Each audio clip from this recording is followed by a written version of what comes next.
Ladies and gentlemen, boys and girls, sports fans of all ages, if you are looking for the best morning sports talk show on this planet, look no further because you have found the Morning Live Show powered by Guerilla Sports. Welcome in, everybody, to the Morning Live Show. My name is Mark Robinson, and this is the best morning sports talk show that you are going to find. We are talking about literally every single trending topic in the world of sports going on right now in this moment. We're recapping the World Cup. We're talking about everything going on in the NBA. We're talking about the latest NHL news. We're talking local stuff. We're talking national stuff. Dream of any sports news that has hit the headlines over the last few days. We're covering it here at the Morning Live. My name is Mark Robinson. So stoked to be here with each and every one of you. Just like last week, filling in for the lovely and amazing Liv Moods while she takes some well-deserved time away from the news desk after getting married, a momentous occasion for Liv Moods. We're going to have her back in here before we know it. But in the meantime, super lucky to get to fill in on the Morning Live Show.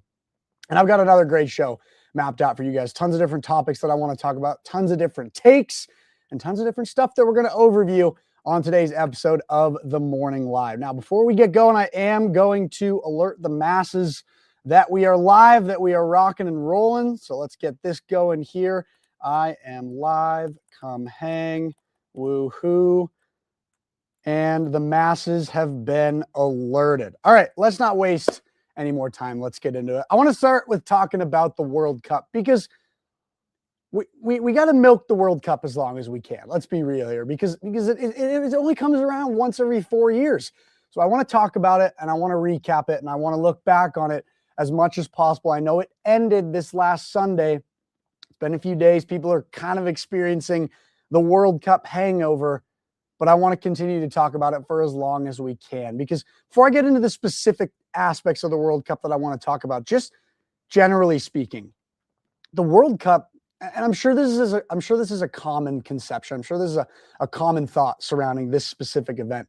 It reminds me a lot of the Olympics and just how much I appreciate it because it only comes around every 4 years. It is such a special thing to see all these countries and to see one of the most original, one of the most iconic sports be played at the highest level, see all these different countries and nations be represented in such a high capacity with the level of play, the level of talent, and then most importantly, the level of fansmanship, the level of passion from the people that reside in these countries, the fans. It's so cool to see everybody come together and experience such a momentous event for sports in general. So with that said, I want to continue to talk about it as much as possible. So I want to recap the final, talk about Spain versus Argentina. I will really quickly say France and England played in the third place match and England took home victory there. And then we'll talk about Mbappe, of course, and his very successful tournament despite not winning the FIFA World Cup. We're going to talk about that as well. But let's start with just talking about the final. So Spain and Argentina face off in New York City, New Jersey, whatever you want to call it. And Spain dominated this entire game. There's literally not a question about it. Spain walked out on the pitch, and as soon as the time started ticking down in this finals match, they were all over the ball. Their attack looked phenomenal. Their defensive strategy was so locked in. They had every single aspect of their game figured out. And honestly, Argentina looked so flat, so slow, to add on to the fact that Spain was already dominating this game in such a high capacity. They were not able to get any offensive attack going. It was a very slow game for Argentina. And honestly, I couldn't quite find the parallel. I couldn't quite find the thought as to whether or not I felt like this was abnormal for Argentina, having watched some of their matches, having followed them somewhat closely during the latter days of the tournament. I couldn't tell if this was an abnormality for them or if this was the Argentina that we'd seen for the entire tournament.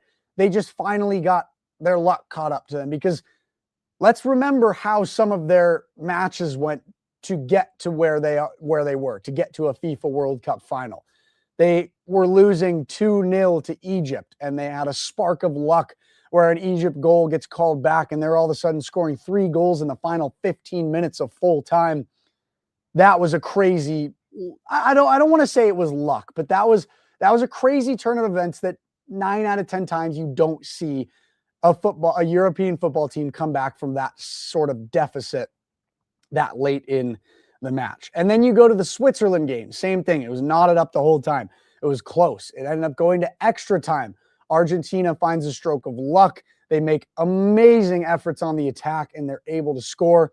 So I kind of found myself thinking, well, is this just a flat game for Argentina, or are they finally not finding those crazy moments where they're scoring goals out of nowhere and they're making these crazy attacks and crazy plays? Regardless, Spain dominated the entirety of the game.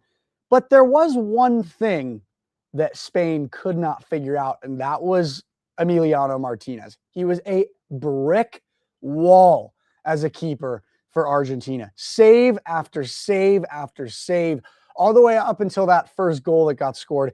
I mean, he was just diving across the pitch left and right, flailing his arms out, somersaulting in the box. He was making ridiculous saves. I actually put out a tweet on my personal X account during the match, just a picture of Connor Hellebuck, the Team USA and Winnipeg Jets hockey goalie, who also was a literal brick wall during the USA versus Canada gold medal game for men's hockey in the Olympics.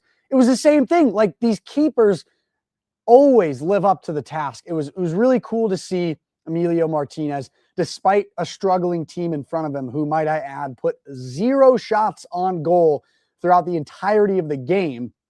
It was cool to see Emiliano Martinez shine in that specific role. He played a remarkable game as keeper for Argentina, and you have to give him credit for the effort that he put in, despite the fact that the effort in front of him wasn't good enough to win a World Cup. The save that comes to mind for me for Martinez was Lamine Yamal's free kick late before full time ended, and they moved on to extra time.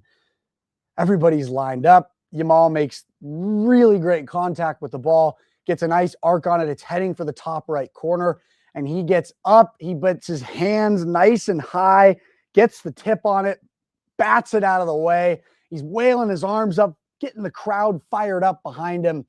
It was that type of save where in the moment I honestly kind of had the thought of, oh boy, here we go. Argentina is going to do it again, where they play a horrible first 70 minutes of the game, and then something sparks in everybody's collective mind where they figure out how they know where they are. They've been here before, and they can win these games. So I kind of had a feeling from the get-go that as much fun as it was to watch the goaltending that Emiliano Martinez was presenting for Team Argentina, I kind of had a sense that good goaltending wasn't going to win Argentina the match, and that obviously ended up coming to fruition. Spain takes off and finishes strong in the latter minutes of the game and ends up winning the FIFA World Cup 2026. And I have to say, I was sad to see Messi lose what I think is going to be what he said as of right now is going to be his last World Cup final, barring some sort of a situation where he decides to come back in 4 years. I highly doubt that's going to happen, but I was sad to see Messi lose his last World Cup, allegedly. I was rooting for Argentina. As soon as Argentina, when they beat Switzerland, when they moved on to the final, I'd made the decision in my head, I'm rooting for Argentina. This is who I want to win. As an American who, in fact, I talked to you guys about this last week. I went through kind of the storylines that I was hoping would happen. As an American who enjoyed the fansmanship of this tournament, this was what made the most sense for me in terms of who to root for. But, and I don't want to sound like a bandwagon here, this was just genuinely the thoughts I was having. As I watched the match, I started to feel more and more excitement for Spain. I wouldn't necessarily say I changed my mind and started rooting for Spain. I more so just kind of pulled back the curtains a little bit, zoomed out on the situation and started to think, well, this is just going to be cool for whoever wins. And Spain is clearly the team that deserves this win. And so I would like to see them score, and I'd be happy for them to win. Not to mention, I was out and about watching the game, and I was at an establishment that was flooded with Spain fans. So I did kind of get attached to the excitement of whenever something positive happened for Spain, this place just erupted with cheer and excitement. And I mean, it's just someone who appreciates sports. It's so cool to see a group of fans come together, appreciate one thing that's going on, appreciate one exciting aspect of a team. So that was really cool to see. And sure enough, Spain wins their first World Cup since 2010. And there's just so many different fun storylines on this specific Spain team for this specific World Cup. And I could talk about all of them, but I can't sit here all day, and I don't want to bore you guys with that. So I'm going to pick one, and it's the 19-year-old phenom on Team Spain, and that's Lamine Yamal. He's a UEFA European football champion and a FIFA World Cup champion. He's the youngest player in history to win both at 19 years old. He has multiple domestic honors as well with his club team, FC Barcelona. I'm going to go down the list here and talk about those. He has a La Liga honor 2022-23 season with FC Barcelona, Copa del Rey with FC Barcelona, and Supercopa de España with FC Barcelona as well. And those three are all in addition to the UEFA European Championship and, of course, the most recent accolade that he added to his career, FIFA World Cup champion.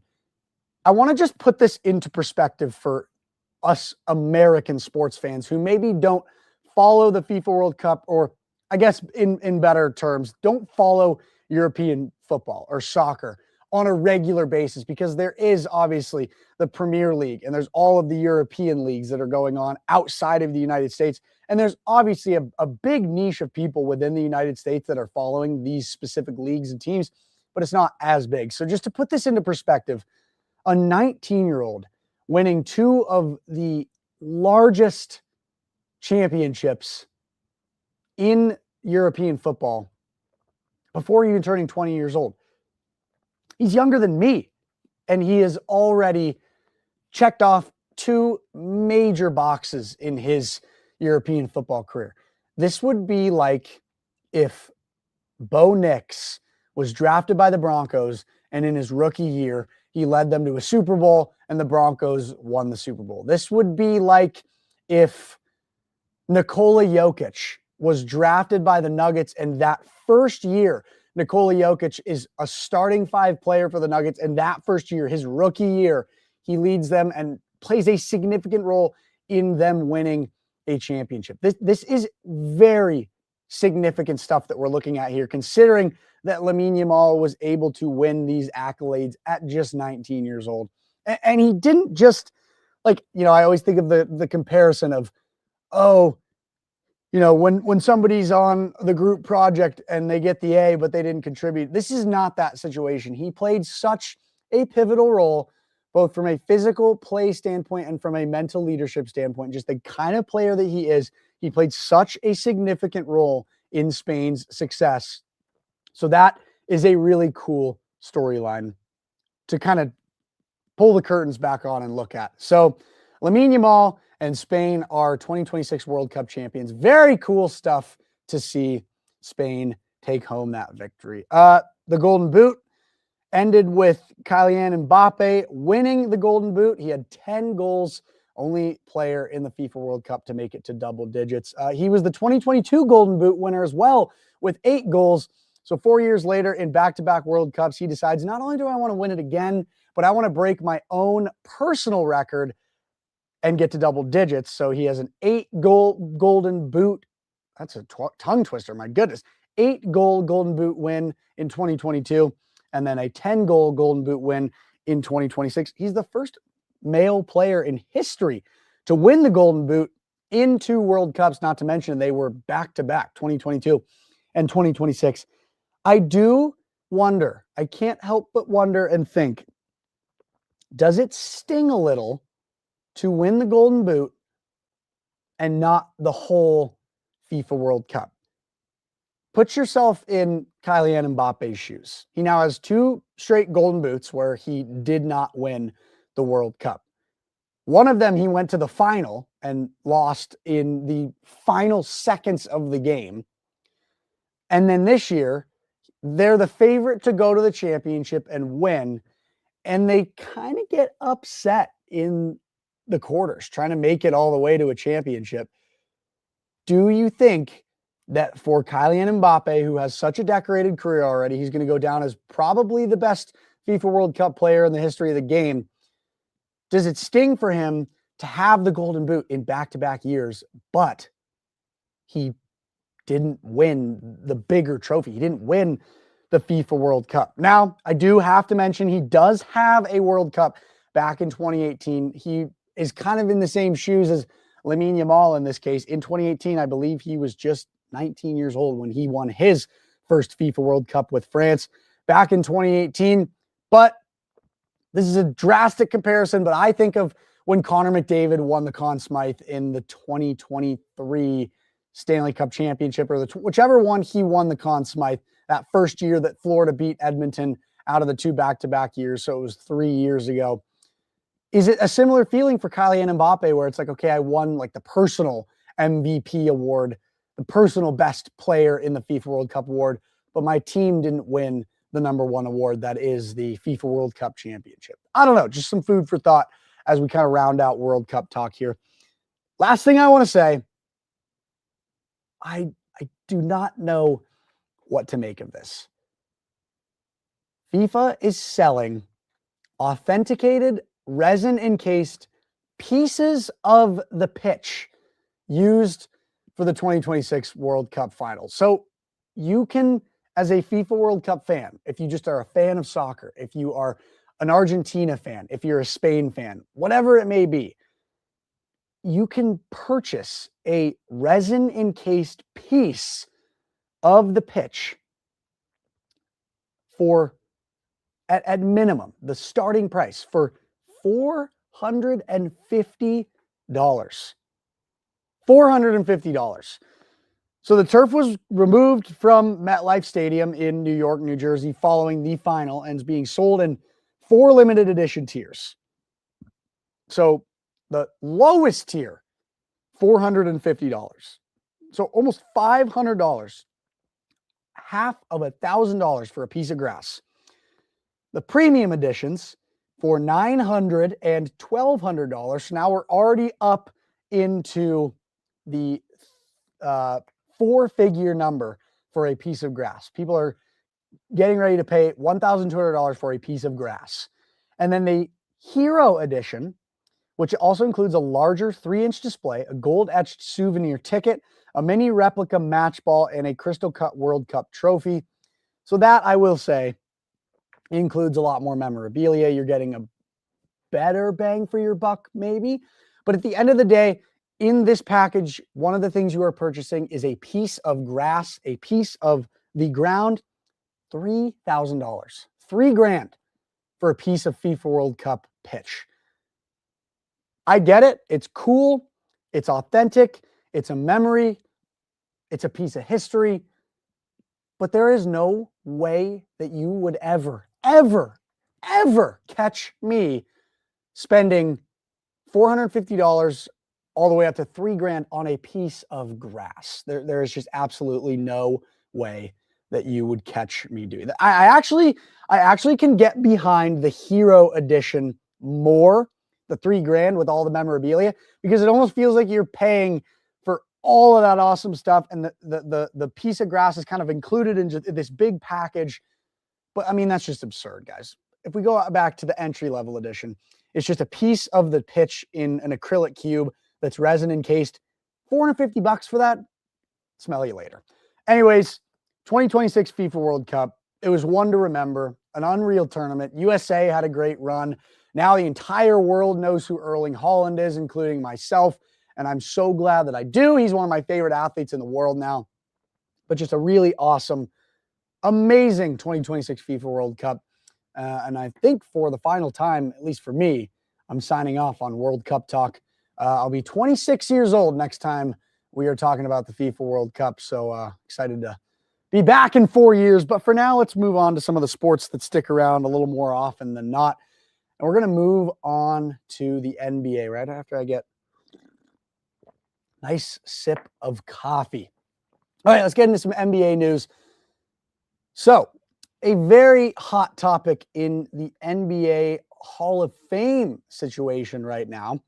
Steph Curry, who is obviously still an active player in the NBA, playing for the Golden State Warriors, one of the best to ever touch the ball, in my opinion, is getting an exhibit in the Basketball Hall of Fame. And at surface level, you might think, oh, cool, that's awesome. Steph Curry, he's, has multiple NBA championships, multiple MVPs, all that good stuff. Well deserving of getting an exhibit in the NBA Hall of Fame. But what you might not know is for the first time in its 75-year history, the Hall of Fame is featuring a dedicated experience honoring an active NBA player. So the NBA is breaking tradition and breaking history for Steph Curry. So just a quick little blurb from an article surrounding this topic. On Friday, July 24th, so 2 days from now, the Naismith Basketball Hall of Fame will make history by launching its newest exhibit dedicated entirely to 12-time NBA All-Star, 2-time MVP, Olympic gold medalist, 4-time NBA champion, and the undisputed greatest shooter of all time, Stephen Curry. He changed the game for good, and now he makes history yet again. Beginning this Friday, Steph Curry will become the first active player ever to have an exhibit at the Hoop Hall. That's courtesy of the Golden State Warriors X account. So it seems like the knee-jerk reaction here from most NBA fans is, yeah, great. Steph Curry is the undisputed best shooter in the NBA. He is, like I just read all his accolades off, a 12-time NBA All-Star, 2-time MVP, an Olympic gold medalist, a 4-time NBA champion, all that good stuff. He's more than deserving of having something like this. But I think the question people are wondering is, why couldn't they have just waited until he retired? That way you're not breaking tradition. That way you aren't getting away from what the Hall of Fame has done for its entirety of existence, which is, like I said, about 75 years. Why couldn't they have just waited? Now, I understand that the collective may be upset that an exception's being made for a current player. But there is a caveat here that I want to include that I think makes a big difference in this scenario. The exhibit in question is a temporary, limited time only exhibit. So let's talk about Steph Curry first. I'm in the camp that Steph Curry is one of the best to ever shoot the ball and play the game. I am 100%, I have no doubt in my mind that Steph Curry will go down as one of the best to ever play in the NBA. And I'm also all about withholding tradition and history.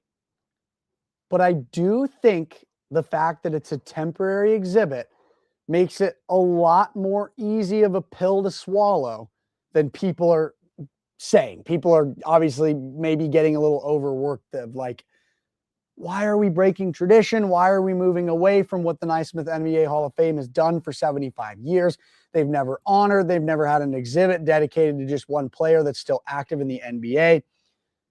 Like I said, I am in the camp that because it's a temporary exhibit, I think it is more than okay to honor a player that is the caliber of Stephen Curry because of what he's done for the game and because of how much he has contributed to basketball in general. So many fans have come to the game because of what Steph Curry has done.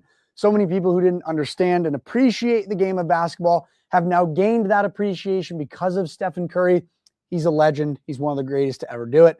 So here on the Morning Live Show, I am saying right now, I absolutely love that they are doing this exhibit.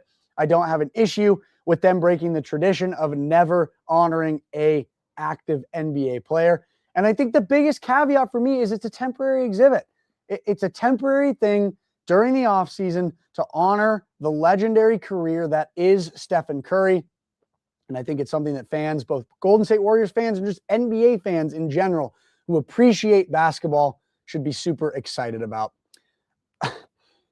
Fun little tidbit about this whole situation. Speaking of the Warriors won Summer League.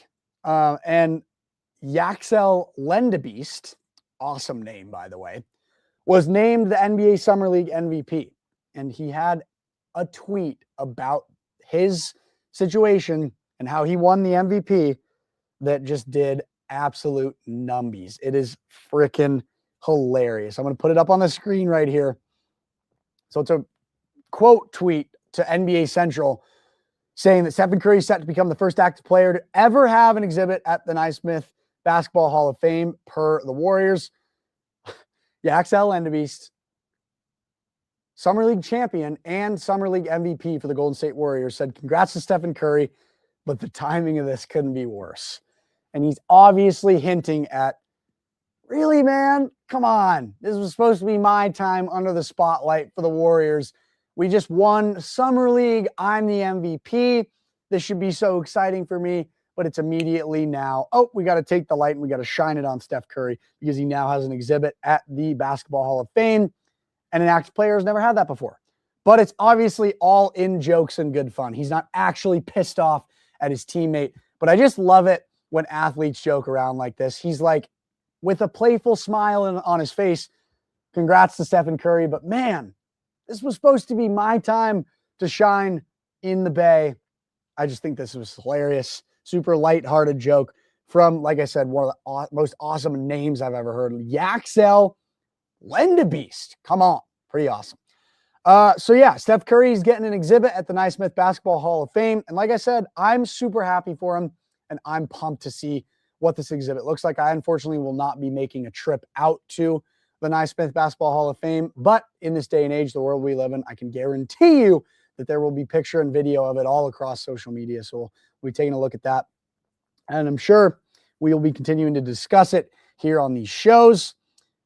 Moving on, let's talk about some WNBA. And this is not something that I discuss a ton, not something that I follow super closely, but as someone who is getting more into basketball in general and getting more into doing these, sports talk shows where it's a lot more of a wide angle view of everything going on in the world of sports, one of my biggest priorities is to get a lot more focus and a lot more locked into the WNBA. So we're talking about Caitlin Clark here, plays for the Indiana Fever. She was recently named the AP Player of the Week, and there's some interesting controversy going on, and it surrounds the fact that her teammate, Kelsey Mitchell, is not receiving the recognition that she deserves. I'm going to read some quotes from a Yahoo Sports article on how some basketball fans are reacting on social media to the reality that is Caitlin Clark just got this award and Kelsey Mitchell is not getting the recognition she deserves. So just a quick blurb from the Yahoo article. Clark has one of the largest fan bases in all of sports, and while many fans celebrated the honor, others believe that Kelsey Mitchell deserved the recognition after her recent stretch, which included 10 consecutive 20-point games. That's awesome. 10 consecutive 20-point games. Kelsey Mitchell, whether or not you're the AP Player of the Week, you're absolutely lighting it up on the floor out there in Indiana. So all the power to you. But a few quotes. Nobody loves CC more than I do, but wow, Kelsey Mitchell has been the best player in the league for 2 weeks. Another one, does Kelsey Mitchell not play for the Fever? I mean, come on. CC has a third dominant games while Kelsey went 3 for 3 during the stretch. The East is ran by the Fever guards. I think that's becoming clear. If they can just consistently play defense, they can win it all. Congratulations to Caitlin. It's so nice to have you back from injury and balling out. And the nice work. Love seeing you play healthy for a change. Well deserved. So a little bit of a split down the middle between Caitlin Clark should be the one who is getting this appreciation, but also some people who are thinking, why isn't Kelsey Mitchell getting the appreciation that she deserves? And immediately, the first thing that came to mind when I read this article, when I saw this news report, is I immediately compared it to the NBA MVP race, in which every year we see Nikola Jokic not every year, but over the last few years, Nikola Jokic, Shai Gilgeous-Alexander, kind of neck and neck for the MVP race. And it seems like the wrong things are being appreciated and the wrong things are being looked at and shed light on to award somebody as the best player in their respective category, whether that be a positional award, an all-league award, a rookie award, anything like that. It seems maybe as if the wrong things are being looked at. And I'm already starting to compare, the WNBA is a little bit newer of a league in terms of at least the excitement that it's getting, the attention that it's getting. People are starting to appreciate it more over the last few years. Are we already entering a territory in the WNBA where players are going to start earning awards and accolades for the wrong reasons? That's something that I'm getting a little bit weary of already. I unbiasedly think that Nikola Jokic has been robbed of 2 MVPs. I do not think SGA should have won at least one of the ones that he won over the last few years. When you look at the hard facts and the stats next to those two guys, I'm a firm believer that it should not have been SGA at least one of those times. And I just already wonder, is this a situation that we're going to start seeing in the WNBA? I even think about it in the NHL. Like, I think Nikita Kucherov, who won the Hart Trophy this last year, I honestly, part of me is in the camp of like, I think they just kind of had to give it to him because he's been a finalist for the last 2, 3, 4 years, and McKinnon and McDavid keep winning it because they're the better players, undisputedly. And all I want in not just basketball, not just the NBA or the WNBA or even the NHL, just in sports in general, all I want is for us to continue to award these awards to the player that deserves it the most, not because the media thinks they should win, but because of the cold, hard statistics and facts. That is all I want. And I have to say, one of the leagues that I think does this the best is the NFL. I think the NFL is so good about picking who wins these awards. I think that the NFL Offensive Player of the Year, the NFL Defensive Player of the Year, the Rookie of the Year, all those awards, I cannot think of a time in the last few years where I've seen who won that award and stopped and thought to myself, oh, really? That guy won that award? Whereas when SGA wins MVP, I always stop and think, interesting. When Connor Hellebuck won the MVP last year, this was before the Olympic gold medal run. It was before all that stuff. I honestly kind of stopped and thought to myself, okay, that's an interesting one.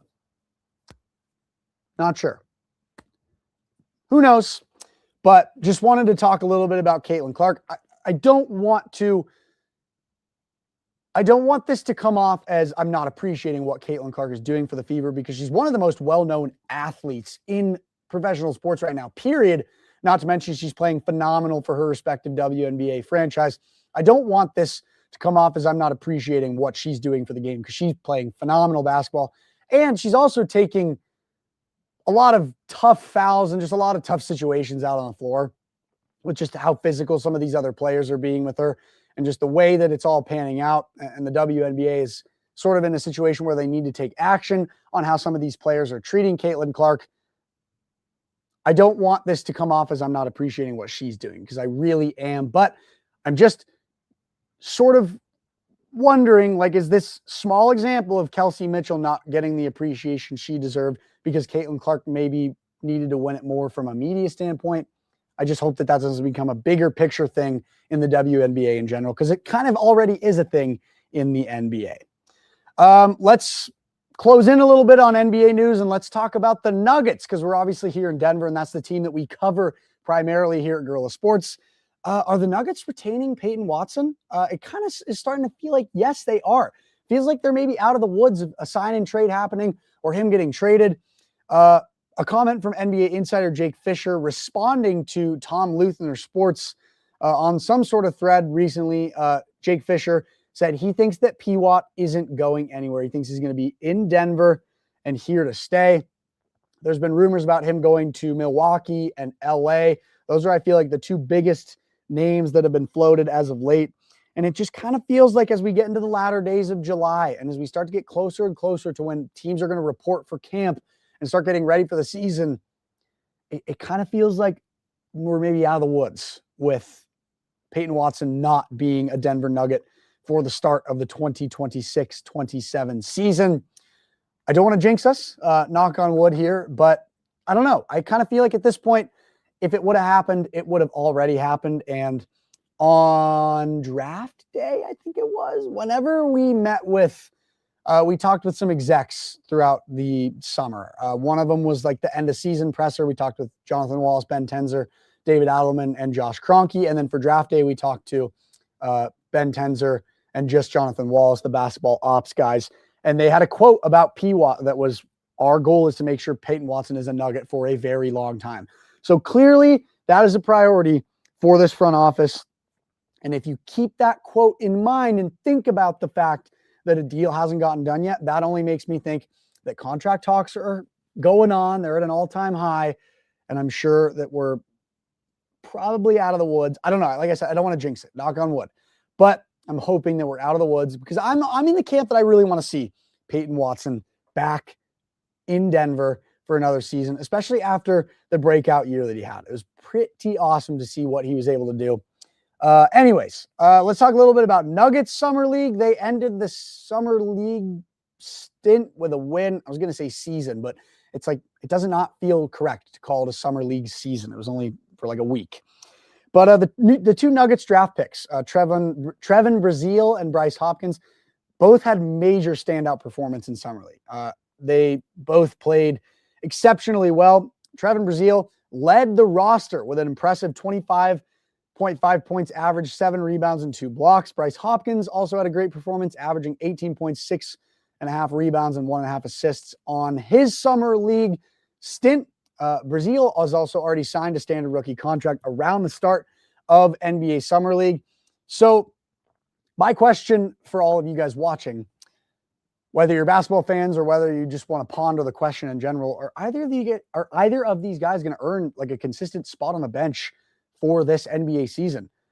If it's me, I would like to see Trevin Brazile out on the floor, part of the rotation on the bench. I think he could be a big difference maker in the clutch for the Nuggets this year, just looking at the way that he plays, the way that he understands the game. I went out to Nuggets mini camp and covered that a few weeks ago, right before Summer League, watched him play. He's got a really nice shot from outside of the arc. He understands getting through and getting to a lane really well. He has a really great shot inside the arc as well. And he's had a few dunks already, a few good looks at some super awesome plays for Trevin Brazile. So that's a guy that I would really like to see a part of the rotation for the Nuggets. We're about at like the halfway point of the show, guys. So as I pose this question and just in general, I want to encourage everybody to get in the comments. Tell me what you guys are thinking. Give me your thoughts. Give me everything. We'll put comments up on the screen. We love interacting with all the people that are watching. So get in the comments. Let me know what you guys think about Trevin Brazile. Let me know what you guys think about any of the NBA stuff I just talked about. Just anything in general that we've discussed already on this show. But let's keep it rolling here. It seems like the Nuggets are running it back. And I want to just briefly touch on the fact that we really haven't seen any moves get made besides signing Alpha Diallo and Marvin Bagley. But it looks like the Nuggets are hoping to run it back. Nikola Jokic, Aaron Gordon, Jamal Murray, Christian Brown, and Cam Johnson. Kind of feels like that is what the starting 5 would be. And then on the bench, David Roddy, Tyus Jones, Julian Strawther, Zeke Naji, Alpha Diallo, Marvin Bagley, one of those 2 draft picks that I just said. And then maybe if my prediction that I just made comes to fruition, Peyton Watson, we'll obviously see about that. Are the Nuggets going to run it back? It seems as if, yes, that is the case. I'm wondering if they are going to run it back, is injury the only thing that's going to keep them from being a lot more successful? Because a lot of people are talking about, well, the Nuggets, if they're going to run it back, it's going to be rough. It's going to be a struggle. It's not going to look good. If the Nuggets do decide to run it back, I think the only thing stopping them from having a much better campaign and maybe a much better look at a deep run in the playoffs is injury. If they can stay healthy, I think that is the key. I think that is the absolute key for them making a deeper run in the playoffs. I would like to maybe see a move. I'd love to see a little bit of a shakeup Maybe for the Cronkies and for the front office, that doesn't come until the deadline. But for now, it appears the Nuggets are running it back, and I hope that works out for them. I'll be excited to watch it and follow it and cover it, obviously. And then another thing to keep an eye on for the Nuggets, Bruce Brown and Spencer Jones are still free agents. I'm not sure if running it back is going to work, but there's only one way to find out, and only time will tell. All right, let's move on. Let's talk some MLB. Let's talk some baseball. This is going to be very Rockies centric because I'm going to be real with you guys. It's a long, actually, there is actually one topic in here I have that's league wide, but the MLB is a long season. It goes on forever. It stretches out, it drags out, and I get why it's long. It makes sense. I understand, but there's not really much to talk about with the MLB besides the fact that, the Dodgers are still doing what the Dodgers usually do. The standings look exactly like people predicted they would. So I want to talk a little bit more specifically about the Rockies. And we're going to start with the situation surrounding the Rockies' most efficient offensive player by far right now, and that is Hunter Goodman. So Hunter Goodman is lighting it up right now. He has 31 home runs. We're going to talk a little more about his stats in depth in just a second here. But over the weekend, this last weekend, the Rockies had a series against the Cincinnati Reds. And the Rockies were down 9-1. And the only run that they had was attributed to Hunter Goodman, a solo home run.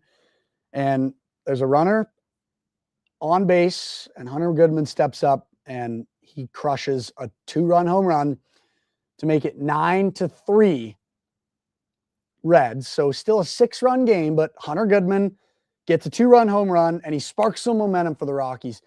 And here's what the Cincinnati Reds broadcaster Sam LeCure had to say about Hunter Goodman's home run and just the reaction to it. I'm going to play the clip here. Pretty crazy stuff. Let's listen. The last thing you want to do out there, especially in this ballpark, is start walking guys and then creating an opportunity for a 3-run homer, and then they're back in it. The 2-2. This ball's well hit, high in the air, deep left center field toward the deepest part of the park, and it is gone. Second home run of the game for Hunter Goodman. He's provided all the Rockies offense today. It is 9-3 Reds. 29th home run of the year for Hunter Goodman. I remember on Friday night, we were talking about both of the catchers at that time were 0 for 6 with 6 strikeouts in that ball game. That is baseball. 2 days later, they both got 2 home runs. I really don't like the fact that Hunter Goodman's sitting there and kind of admiring the 2-run home run down 100. He did it in the first inning too. I know you got 28 of them. There's a time and a place. Act like you've done it before. Go put your little shower jacket on, what shower robe they put on, a big purple fur coat here in Denver when somebody hits a home run.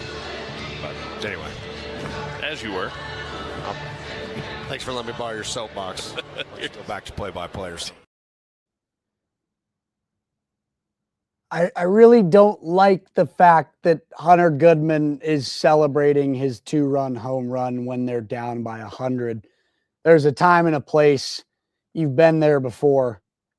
I literally could not disagree with that BS more. That was the most whiny, complainy call that I've ever heard on a live broadcast. You've got to be kidding me. A team is down by 8 runs and they get a 2-run home run, and all of a sudden it's a 6-run ball game. We've seen comebacks so much bigger than that in baseball. And that's not even the part that I'm most upset about. First of all, the thing I want to say is, why so negative? Who cares if he's celebrating? There's no reason to be negative about somebody doing something exciting in a sport in front of home fans and in front of a home crowd. Rockies fans have it rough. Okay? How do you think Rockies fans feel sitting in the blistering hot heat of Denver summer, watching their team get crushed by 8 runs, and then you see a two-run home run from who I'd say is the best player on the Colorado Rockies right now, How do you think Rockies fans feel? They're probably pissed off. But then when they see that happen, it's awesome. It's exciting. Why deflate that excitement? Why get rid of that fun and excitement immediately with saying some BS like that? And then he's dogging on the purple home run coat, which is such a cool tradition that the Rockies have. He's like, oh, well, now he's got to put on his purple shower coat, whatever he said. That is the lamest thing I've ever heard. That was ridiculous. Just no class from that broadcast situation. You know, I guess I slightly understand. The one argument I slightly understand is like, yes, there's a time and a place to celebrate. You've been there before. But at the same time, really, no, there's not. A home run is an awesome accomplishment in an MLB game. Doesn't matter how many times you do it. And for Rockies fans, the small wins are wins. And seeing a young player, an up-and-coming guy like Hunter Goodman, who's finally finding his offensive spark, celebrate a home run, that's exciting for a fan. That's exciting for a teammate, a coach, a manager. There's absolutely no reason to deflate that moment. It was a completely biased call in favor of the Reds. And like, honestly, just kind of a sour thing to say. Like, you're the team that's already up by 8 runs and now it's down to 6. Like, don't get all bent out of shape because a team is celebrating a small win during a game that's not going well for them. It really pissed me off, and I do not like it at all. Either way, whatever. Want to keep the topic on Hunter Goodman because there's some rumors that the Rockies would be willing to deal Hunter Goodman before the MLB trade deadline, which is on Monday, August 3rd. So in just a few weeks here, there's some rumors that they would be willing to trade Hunter Goodman. Hunter Goodman has 31 home runs, 56 RBIs, and 89 hits. He had 3 home runs just 2 games ago in that game that I was talking about where the broadcaster had that super sour call. And he had a home run last night to give the Rockies a win over the Nationals. He's playing phenomenal. He has the team on his back right now, both from a mindset standpoint as well as from a physical play standpoint. I think trading him is the last thing that you would want to do. He's a crucial piece to the team. He's the start of the Rockies trending in the right direction with some management changes and some front office changes as well. I don't think trying to get better assets for a great asset you already have is going to solve the problem. This reminds me of a conversation that I had with an Anaheim Ducks beat reporter named Zach Kavanagh last week on our hockey podcast here at Guerilla Sports with the whole Leo Carlsson offer sheet situation. If the Ducks didn't match Leo Carlsson's offer sheet, they would have gotten 4 first-round picks in return. At surface level, you might be thinking, oh, yeah, that's a solid deal. 4 first-round picks in exchange for Leo Carlsson. Yeah, I mean, could probably get something out of that. If I had a winning lottery ticket in my right hand right here, it's guaranteed to win you a great sum of money. In this hand right here, I have 4 lottery tickets. They might have just as much, if not more money, but they might also have no value whatsoever. They might not have any value. Which one are you going to take? The one that has a really good amount of money and you know it's already a winner? Or are you going to take the gamble that you might make a little more money, but you also might make nothing? It's the same thing with the Leo Carlsson situation. That's why the Ducks matched. And in my opinion, it's the same thing with the Hunter Goodman situation. Do not trade an asset that is already your strongest piece of your franchise right now in hopes that you're going to get a few better assets in return. We've got Hunter Goodman. He's got 31 home runs. He's awesome. Let's give him up and maybe we'll get 2 better pitchers. Maybe we'll get an outfielder, a better player, a better offensive player, but we don't know. Why get rid of an asset that you know is already phenomenal? So my stance on this is do not trade Hunter Goodman. We're a few weeks away from the trade deadline, 12 days exactly from the MLB trade deadline. So we're going to hold out a little longer to see what the Rockies do. But for now, my opinion on this is do not trade the best piece of your franchise. And I'm really hoping that Rockies management feels the same way. Last night in the Rockies 8-7 win, Hunter Goodman was 2 for 5 with an RBI and a home run. And we were able to speak to him after the game. Shout out to our Rockies beat reporter, Susie Hunter, and our Rockies video editor, camera guy, Sloan Steinwell, who was at the game last night to get this footage. But in a late win for the Rockies, where Hunter Goodman again continues to elevate offensively, he had a lot of great things to say about his performance. Such a humble guy, such an awesome dude. So we're going to hear from Hunter Goodman after the Rockies' 8-7 win last night. Okay, Goody, can you take us through that home run? Were you able to stay back on a tough slider there? Yeah, I mean, he threw me 5 in a row before that, and I kind of got spun a lot today. I've gotten a lot of spin in the last 2 days, so was kind of expecting one there, and wasn't really the best pitch to swing at, but I got it. So. Did you think you got it? I didn't know. I mean, I kind of got it. I didn't fully flush it, but got enough. You were also able to get it out there essentially with the left hand, right? Yeah. Tell me about the strength it took, and obviously you had to wrap the hand.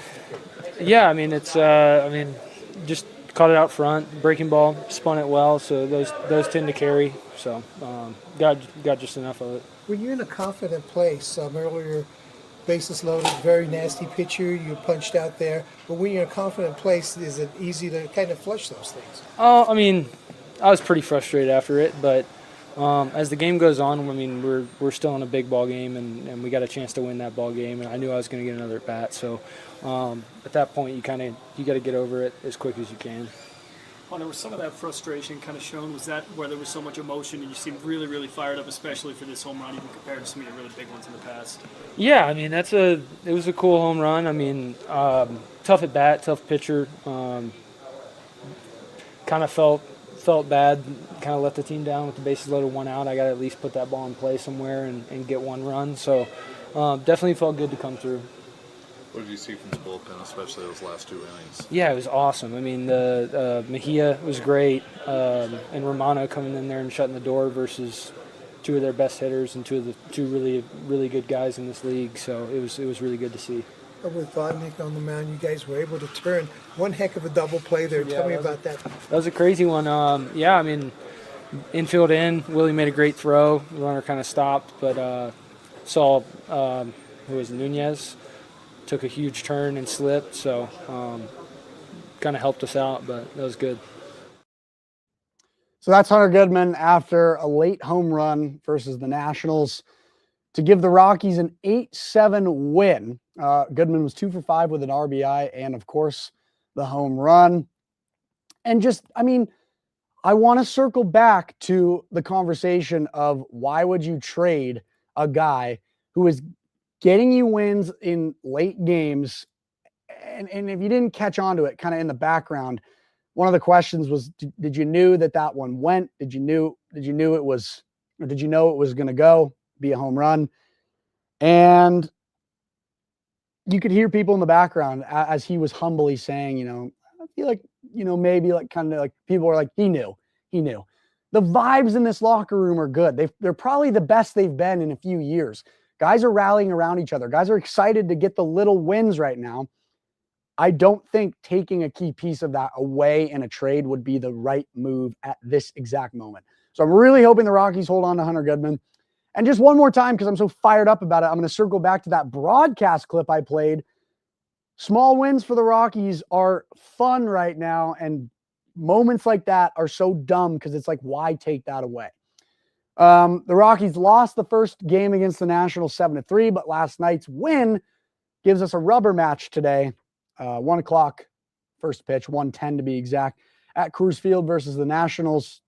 Make sure you're following us at Guerilla Sports because we're covering the Rockies every day, giving you guys all the coverage that you need. So go check that out on our socials as well. Let's move on to some football talk. We're going to talk about the Broncos. Bo Nix ranked 59 in NFL's top 100. Such an awesome position for him to be in heading into his 3rd NFL season. He makes it into NFL's top 100, makes it into the top 60. 59 is his ranking. Bo Nix had 17 games in the 2025 NFL season last year, threw for 3,931 yards, 25 touchdowns, and 11 interceptions with an 87.8 passer rating. Also rushed 83 times for 356 yards and 5 touchdowns. Bo Nix lighting it up for the Broncos last year. He's led the Broncos to the playoffs in both of his seasons. He's a leader. He's a stand-up guy. He's already so mature for where he's at in the NFL. He's exactly what the Broncos need. He's healthy, and knock on wood, I think the Broncos are only going to trend up with his play. I think only he's going to trend up with how everything's worked out over the last few years for the Broncos. So as long as he stays healthy, because remember, the Broncos were one broken ankle away from probably going to a Super Bowl. I'm not saying they would have won a Super Bowl, but probably one broken ankle away from going to a Super Bowl. So with that in mind, 59 on the top 100 rankings heading into his third season, I do think Bo Nix is going to play a huge role once again in the Broncos' success. Speaking of the Broncos' success heading into this coming season, last year, there was a lot of talk surrounding the Broncos and if they had an easy schedule, if they got away with a lot of wins. Did they deserve to have an AFC West title? Did they deserve to make it all the way to the AFC Championship? Did they deserve to have that first round bye in the playoffs? Well, if they didn't deserve it last year, they've got a chance to prove it this year because it seems as if they have a much harder schedule for this coming season. I'm going to just really quickly rattle off their schedule. At the Chiefs, week 1, host the Jaguars, host the Rams. Those are three really tough games to start off the year. At the 49ers, at their divisional opponent Chargers, hosting the Seahawks. There's another really tough game. That's going to be a sweet game, though. Hosting the Seattle Seahawks, that's going to be awesome. Going to the Cardinals, hosting the Chiefs, going to the Panthers, and then hosting the Raiders. Away against the Steelers, playing the Dolphins at home, Jets away, Raiders away, hosting the Bills, away against the Patriots, hosting the Chargers. So they have a much tougher schedule this year. One of two things will happen. They're either going to prove that they are a contender in the NFL, regardless of how difficult their schedule is, or they're going to have a much tougher season. And maybe they aren't going to only have, 2, 3, 4 losses, whatever it was last year.